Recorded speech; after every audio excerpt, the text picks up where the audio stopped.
Hello friends, today I'm going to tell you a story which happened in Middle Age in the city of Vatican. Some advisories to the Pope did not like the idea of Jewish people living among them in their city. So they went and complained to the Pope. Pope tried to argue with them and finally he gave in. He thought of an idea to support his cause and finally he got an idea. So he sent out an invitation to the Jewish people, inviting them for a debate. The clause and conditions of this debate is quite strange and weird. The debate is not fought verbally nor in the written form, but through gestures. And the participant, jury, and the judge will be the Pope. So you can imagine the outcome. The Jewish people were in a fix. They don't know what to do about it. They cannot reject the offer because that means that surely they will get evicted out of the city. No Jewish scholar were willing to take part in the debate because they already know the outcome of it.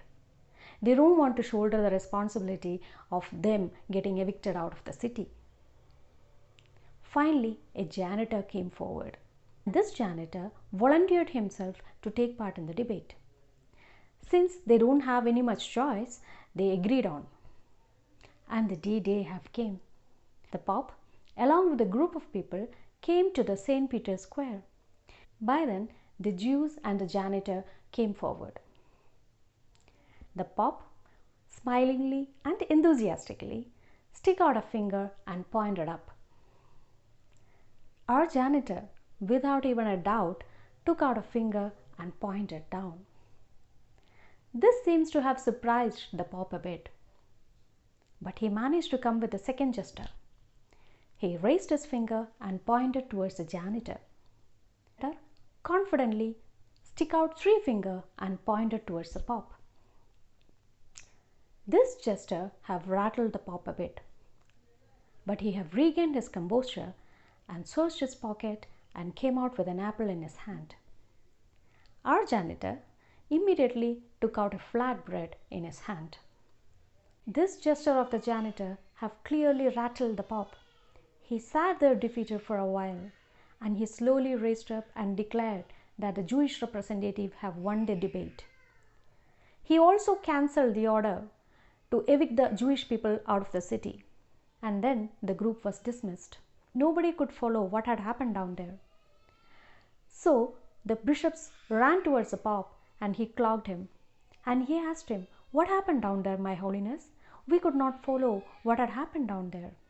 The Pope looked up and said slowly, "He is a genius with rare understanding. I clearly underestimated his ability to debate. First, I stick a finger upwards, indicating that the whole world belongs to God. But he stick out a finger downwards, reminding me that there is a world called hell underneath and it is being ruled by the devil. So I stick out a finger and pointed towards him, saying that the God is one and whole. But to my surprise, he stick out three fingers at me, reminding our Holy Trinity theory, stating that although God is one, it is equally manifested through three different entities. So I thought to shift the topic, took out an apple, indicating that there are some few enthusiasts who is claiming the earth is drowned. What do you want to think about it?" But he took out a flat bread, reminding me that according to the Bible, the world is flat. So I have no other go other than to accept my defeat. So by this time, our janitor and the Jews were also equally surprised. So they went around the janitor and he started asking questions. "What happened down there? We could not follow what you were doing and what the Pope were doing.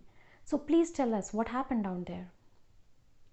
The janitor looked so bored.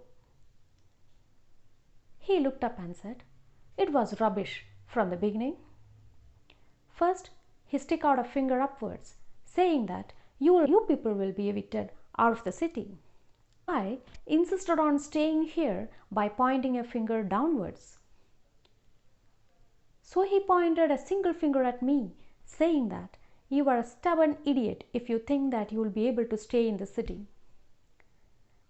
So I stick out 3 fingers at him, saying that if you think I'll be evicted out of the city, you are 3 times an idiot.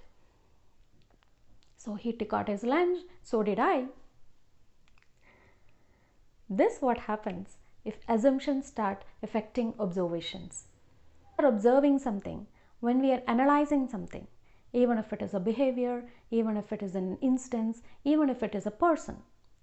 Come up with some predetermined assumptions, our judgment will always be flawed. It reminds me a story of 3 doctors who are claiming to be the best among the 3, arguing with each other.